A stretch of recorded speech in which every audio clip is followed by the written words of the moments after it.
Hi guys, welcome to my channel. This is Shanni and I'm currently working as administrative officer in National Insurance and I have cleared various exams in banking and insurance sector, so you can just refer to my bio to know more about it. So this video is majorly regarding English section for your IBPS PO mains, but whatever I'm going to share in this video is just not restricted for IBPS PO mains. It's applicable for any examination of banking and insurance sector, so it's applicable to all of them. बात करेंगे पहले कि last year किस तरीके के questions पूछे थे, timing क्या थी एंड मार्क्स क्या थे। बेसिकली ऐसी चीज़ जो कि सबको पता होगी, बट इन केस किसी को नहीं पता हो तो जस्ट मैं क्विकली उसको कवर कर देती हूँ।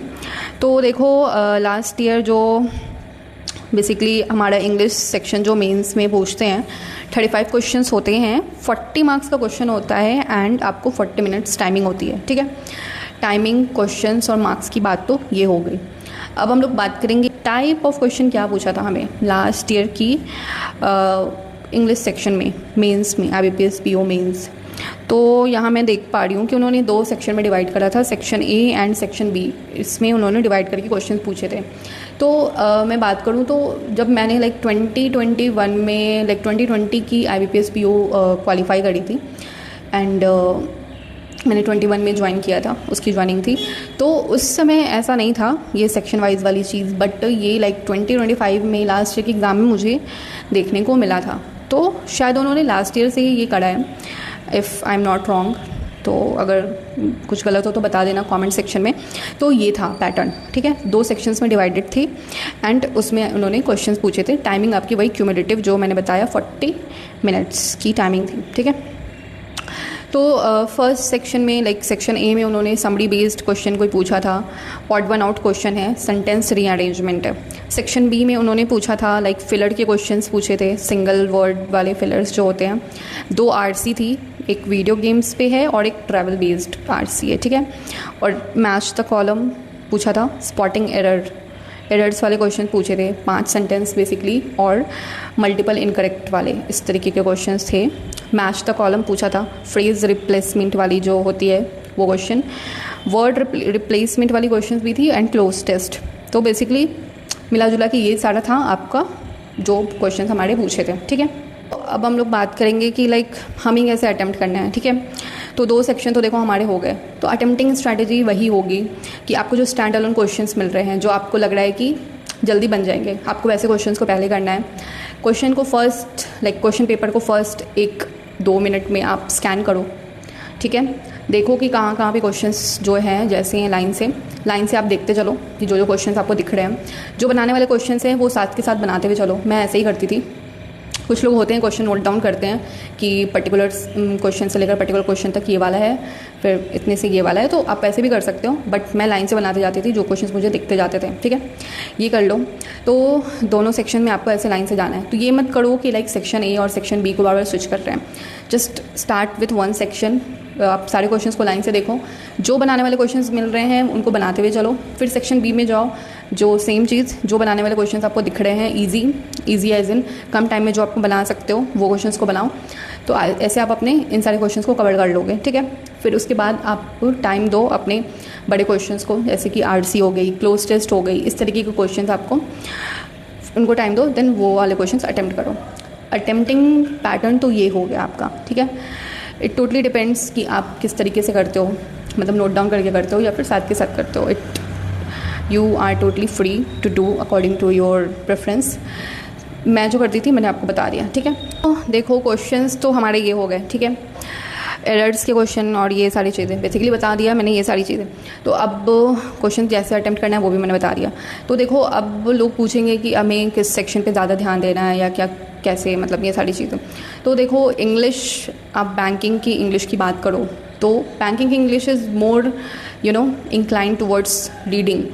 आपकी रीडिंग कितनी अच्छी है, आपकी रीडिंग बहुत अच्छी होगी, as in better than average, तब भी आप बहुत अच्छा परफॉर्म कर सकते हो। क्योंकि मैं अगर अपनी बात करूँ तो मेरी इंग्लिश भी वैसी ही है। It's not very good, it's not very bad too, ठीक है, बीच की है, एवरेज है, थोड़ा एवरेज से बेटर भी बोल सकते हो, तो वैसी है।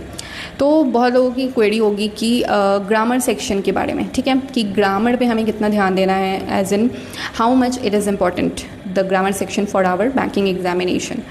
तो इफ़ यू आस्क मी, तो grammar is important, grammar is definitely important हमारी एक्यूरेसी के लिए, क्योंकि बहुत सारे क्वेश्चंस जो एरर्स वाले होते हैं उसमें अगर हमें ग्रामर के रूल्स याद हैं, हम उसको इम्प्लीमेंट कर पाते हैं याद करके in that way to like आपको एक्यूरेसी अच्छी करने में, ठीक है। बट ऐसा बिल्कुल भी नहीं है कि आपने ग्रामर नहीं करा है तो आप अच्छा स्कोर नहीं कर सकते हो इंग्लिश में, ऐसा बिल्कुल भी नहीं है। क्योंकि if you ask me, rules of grammar मुझे नहीं याद है, मुझे तब भी नहीं याद होते थे। एंड 120 रूल्स ऑफ ग्रामर जो लोग करते हैं, बिल्कुल करनी चाहिए, आप करो, बट मैंने नहीं किया था पर्सनली। एंड मुझे कोई भी रूल्स याद नहीं होते थे। हाँ, गिन के 3-4 रूल्स मुझे याद होंगे, वो भी मुझे तभी याद थे, अभी याद भी नहीं है।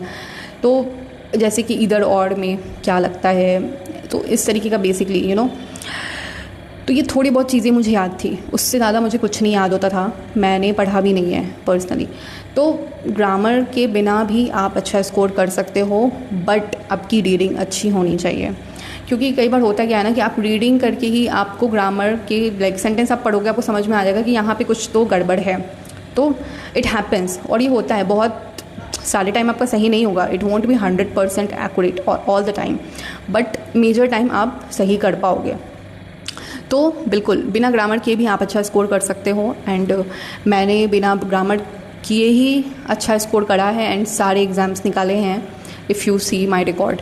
तो ऐसा है, बट आपको रीडिंग पे बहुत काम करना पड़ेगा, रीडिंग आपकी अच्छी होनी चाहिए। रीडिंग करके आपको पैसेज क्या बोल रहा है, क्या उसका जिस्ट है, क्या उसकी मीनिंग है, उसका क्या सब कुछ आपको समझ में आना चाहिए। तो ये चीज़ है इंग्लिश के बारे में। और ग्रामर, देखो ग्रामर इम्पॉर्टेंट है, मैंने पहले भी बताया, लेकिन ग्रामर ओरिएंटेड क्वेश्चंस नहीं होते हैं ज़्यादा बैंकिंग के। एसएससी में बिल्कुल होते हैं, एसएससी में बिल्कुल आपको डायरेक्ट क्वेश्चंस मिलते हैं। मैंने देखो एसएससी का एग्ज़ाम दिया नहीं है, बट मैंने कुछ क्वेश्चंस देखे हैं जो ऑनलाइन मिलते हैं कि एक्टिव से पैसिव में चेंज करना है, तो इस तरीके के क्वेश्चंस वहाँ पे मिलते हैं, active voice to passive voice. और वहाँ पे वोकैब वाले भी क्वेश्चंस पर्टिकुलरली पूछते हैं कि तो इस तरीके का बेसिकली। बट बैंकिंग में ऐसा बिल्कुल भी नहीं है, बैंकिंग में आपको रीडिंग ओरिएंटेड क्वेश्चंस ज़्यादा मिलेंगे, मेजर क्वेश्चंस आपको रीडिंग ओरिएंटेड मिलेंगे, ठीक है। भी बहुत सारे लोगों की क्वेरी होगी कि रीडिंग हमें कहाँ से करनी चाहिए, ठीक है। तो रीडिंग देखो, रीडिंग के लिए मैंने पहले भी बताया है, यू शुड रीड एडिटोरियल्स जो आपको हर दिन मिलते हैं, पेपर आपकी जो आती है, the Hindu, Business Standard, Mint, इस तरीके के जो आपको मिलते हैं, आप वहाँ से पढ़ सकते हो। एडिटोरियल के सेशन भी होते हैं यूट्यूब पे, आप वहाँ से भी कवर करो। तो इस तरीके से आप रीडिंग पे काम कर सकते हो। और पेपर से या फिर कहीं से भी आप जो भी पढ़ रहे हो, just read your exam relevant content. As in आप पेपर भी अगर पढ़ रहे हो तो आपको पूरा पेपर नहीं पढ़ना है, you don't have to like read everything from the newspaper and like आपको पूरा 2 घंटा देना है रीड पेपर को पढ़ने में, ऐसा बिल्कुल भी नहीं है। You have to be selective regarding topics that you are going to read in paper, as in you should focus on like banking, finance, economy news which is relevant for our banking and insurance examination, and any news related to science, technology, AI, stuffs like that। तो ये सब चीज़ important है हमारी reading आप करो, आप reading करो इन सारी चीज़ों की, ये हमारे लिए important है।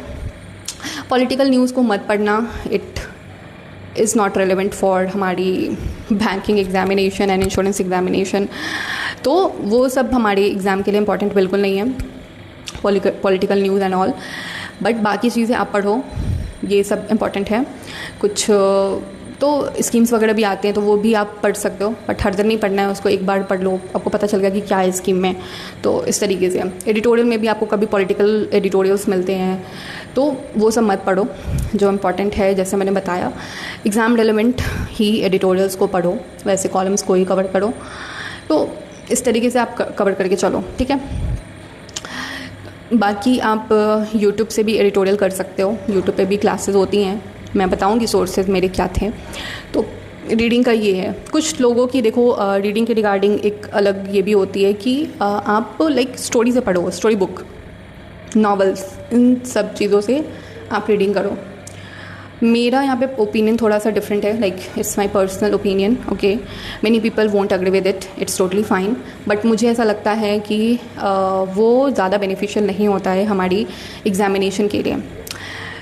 सी reading from like novel, story book, it's totally good, बहुत अच्छा है। आप अपने फ्री टाइम एज इन आप पढ़ रहे हो एंड बहुत बर्नआउट हो गया, देन यू आर थोड़ा सा ब्रेक लेके आप या तो थोड़ा रीडिंग कर रहे हो कोई अपनी personal favourite book, story book and stuffs like that, that is good. वो इम्पॉर्टेंट तो नहीं है बट वो अच्छा है, इट्स अ गुड ब्रेक को यूटिलाइज करने का एक medium. But that kind of reading is not beneficial for your banking examination questions जो पूछते हैं, क्योंकि लाइक जो लैंग्वेज होती है हमारी आरसी की, पैसेज जो पूछते हैं, क्लोज टेस्ट हो गया, तो वो काफ़ी डिफरेंट होता है, टोटली डिफरेंट होती है एक्चुअली में।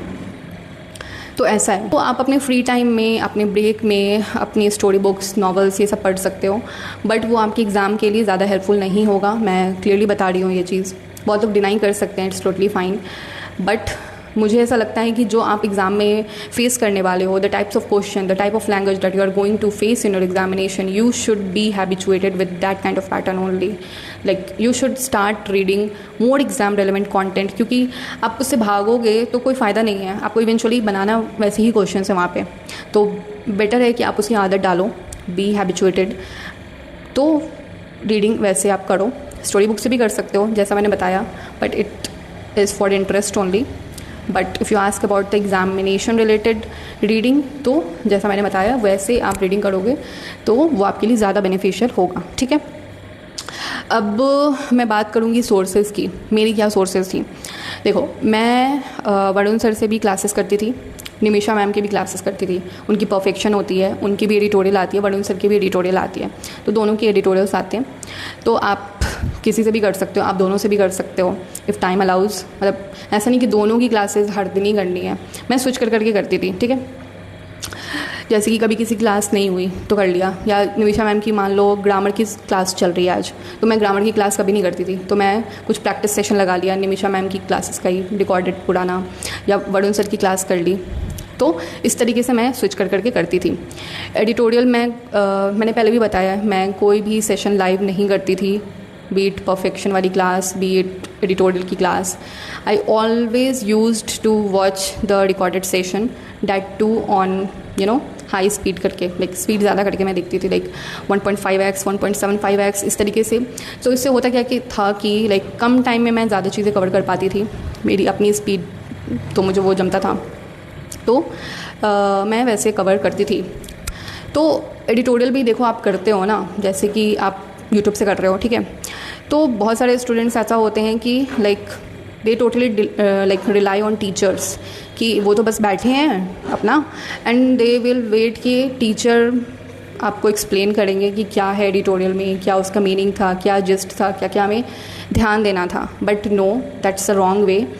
आपको खुद वो चीज़ समझनी है। You do not have to rely on your teachers कि वो आपको समझा देंगे, वो आपको बता देंगे कि इसका क्या मतलब था, हमें कैसे पढ़ना था एंड ऑल। आपको खुद एफ़र्ट लगाना पड़ेगा। आप रिकॉर्डेड करो, आप लाइव करो, जो भी करो, आपको खुद को पढ़ना पड़ेगा। उन सारे जो भी आप एडिटोरियल कर रहे हो, जो भी आरसी कर रहे हो, जो भी पैसेज कर रहे हो, क्लोज टेस्ट कर रहे हो, आपको खुद अपना एफ़र्ट लगाना पड़ेगा। You have to understand it, you have to decipher the meaning of the passage on your own. और इसकी आदत जितनी जल्दी डालोगे उतना ज़्यादा बेटर है। Do not rely on your teachers, okay. इस तरीके से आप करके चल सकते हो। वो कैब के बारे में भी बहुत सारी क्वेरीज होती है कि वो कैब कितनी कवर करनी है। देखो, वो कैब की एक कॉपी बना के चलो। मैंने पहले ही इसको बताया था हालांकि, ठीक है। तो वो कैब की एक कॉपी आप बना लोगे। देखो, उसमें आप जो भी वर्ड्स न्यू पढ़ रहे हो वो सारे नोट डाउन करो। उससे क्या होता है ना कि देखो, आपको पूरा में भी नहीं याद रहे, बट आपको काफ़ी हद तक वो चीज़ याद होती है। कई बार होता क्या है ना कि हम जो चीज़ देखते हैं, सुनते हैं और वो चीज़ वापस लिखते हैं, तो वो बहुत ज़्यादा उसकी पॉसिबिलिटी होती है कि वो हमें लंबे टाइम तक याद होती है, ठीक है। तो इसीलिए आप वो कैब की एक नोटबुक बनाओ, उसमें इंपॉर्टेंट वर्ड्स, जो ईडियम्स होते हैं, वो सारी इंपॉर्टेंट चीज़ें आप नोट डाउन करो। दैट इज़ बेनिफिशियल, बहुत हेल्पफुल होता है। मैंने भी बनाई थी, मेरे पास भी एक नोटबुक है, अभी नहीं है मेरे पास, अभी होती तो मैं बिल्कुल दिखाती। तो एक नोटबुक आप बना के चलो वो कैब की, वो हेल्पफुल होता है बिल्कुल। काम आती है। और टाइप ऑफ क्वेश्चंस में तो मैंने जो बताया, मैं वहाँ पे बताना भूल गई, आई एम कवरिंग हियर। तो वो टाइप्स ऑफ क्वेश्चंस में कुछ क्वेश्चंस ऐसे होते हैं ना कि जो आपको, जिसमें गलत होने के चांसेस ज़्यादा होते हैं। जैसे कि टोन पूछते हैं कि आरसी का टोन क्या है ना, पैसेज का क्या टोन है, तो उसमें थोड़ा सा चांसेस हमारी ज़्यादा होते हैं गलत होने के। तो आप घर पे ऐसे क्वेश्चंस की, आप घर पे बेसिकली सारे क्वेश्चंस की प्रैक्टिस करके चलो। अब वो क्वेश्चन भले ही आप एग्ज़ाम में छोड़ने वाले हो, मान लो, बट आपको घर पे सारे क्वेश्चंस की प्रैक्टिस करनी है, सारे टाइप ऑफ क्वेश्चंस की प्रैक्टिस करनी है घर पे। घर पे ऐसा मत सोच के चलो कि ये वाले क्वेश्चंस मैं एग्ज़ाम में टच ही नहीं करूँगा या टच ही नहीं करूँगी, तो मैं घर पे ही नहीं प्रैक्टिस करके जा रही। No, that's a very wrong way. आपको घर पे सारी प्रैक्टिस करनी है, भले ही आप उसको एग्ज़ाम में स्किप करने वाले हो, क्योंकि क्या पता बाकी क्वेश्चंस जो आप सोच के जा रहे हो कि आप बनाओगे वो टफ आ गया, देन ये आपके लिए हेल्पफुल होगी कि जो आपने जो चीज़ छोड़ने वाले हो उसकी भी प्रैक्टिस करी है, तो you will be able to deal with that question. तो ये चीज़ इंपॉर्टेंट है, ठीक है। तो उसमें थोड़ा गलत होने के ज़्यादा चांसेस होते हैं, तो आप वैसे क्वेश्चंस को थोड़ा स्किप कर सकते हो, बट सिंस आप प्रैक्टिस करके जाओगे तो आपको समझ में आएगा कि वहाँ पे भी आपको कैसे डील करना है वैसे क्वेश्चन से। अगर बनने वाले कई बार होता है कि नहीं, उतना टफ नहीं होता, तो आप उसको बना सकते हो, ठीक है। बाकी वही है, निगेटिव को थोड़ा अवॉइड करो जिसमें आपको बिल्कुल नहीं समझ में आ रहा, लाइक ऑप्शंस बहुत क्लोज लग रहे हैं and you are not able to select कि कौन सा ऑप्शन सही हो सकता है, तो आप वैसे क्वेश्चंस को अवॉइड कर सकते हो, ठीक है। बाकी कोशिश करो ज़्यादा से ज़्यादा अटेम्प्ट करने की। ऐसा नहीं है कि ये मेंस है तो आप एक पर्टिकुलर टारगेट लेकर जाओ कि मैं 20 ही क्वेश्चंस अटेम्प्ट करूँगा एंड बस ऐसा। यू हैव टू, आपको कोशिश देखो करनी है कि आप ज़्यादा क्वेश्चंस अटेम्प्ट करो, obviously with accuracy. You can not compromise your accuracy with your attempts. You need to balance both, that too with speed, तो आपको तीनों चीज़ें बैलेंस करके चलनी है। मेंस है still, okay, yes, that is important. तो मैं यहाँ अपना मार्क्स भी अटैच कर देती हूँ, आप एक बार देख सकते हो। हालांकि मैंने शॉर्ट्स में शेयर करा था, तो बहुत सारे लोग नहीं देखते हैं शायद, या उनको नहीं देखा होगा, बट यहाँ पे देखो मैंने मार्क्स शेयर कर दिया अपना इंग्लिश का मेंस में, IBPS PO में जो मेरा मार्क्स रहा था। तो ये मेरे मार्क्स थे without doing grammar, totally based on reading, okay. And another thing that is important, आप देखो एग्ज़ाम को बहुत वैसा मत लेके चलो कि अरे मेंस का एग्ज़ाम है। हाँ, मेंस का एग्ज़ाम है, बट आपको चीज़ें वैसी ही करनी है, वही चीज़ें जो आपने पढ़ी है, वही आरसी आएगी, वही पैसेज आएगा। आई नो लेवल थोड़ा सा ऊपर हो जाता है, बट टाइप्स ऑफ क्वेश्चंस वही हैं। तो आप जितना ज़्यादा माइंड को वैसा सिग्नल दोगे कि बहुत टफ़ है, बहुत टफ़ है, तो वो टफ़ बनता जाएगा। उतना टफ़ नहीं भी होगा शायद बट उतना टफ़ बन जाएगा। तो आप कोशिश करो कि कॉन्फिडेंस से रिलैक्स होकर जाओ, एग्ज़ाम दो, तो वो बहुत हेल्पफुल रहता है।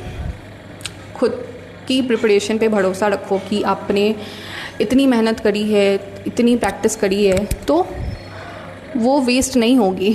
आप वहाँ पे थोड़ा सा पैनिक होने लगते हैं बहुत स्टूडेंट्स, तो इस वजह से भी हमारा थोड़ा सा पेपर ख़राब हो जाता है। तो ये चीज़ इम्पॉर्टेंट होती है। सब कुछ कर लेते हैं सब लोग, बट ये चीज़ बहुत ज़्यादा इम्पॉर्टेंट होती है, क्योंकि सारी चीज़ करी हुई भी वेस्ट हो जाती है अगर आपने इस पे वर्क नहीं करा है, खुद की कॉन्फिडेंस पे, कि आप रिलैक्स होकर बिना ज़्यादा स्ट्रेस के एग्ज़ाम दो। और ये चीज़ थी। प्रैक्टिस आप करो, रेलेवेंट कंटेंट से करो।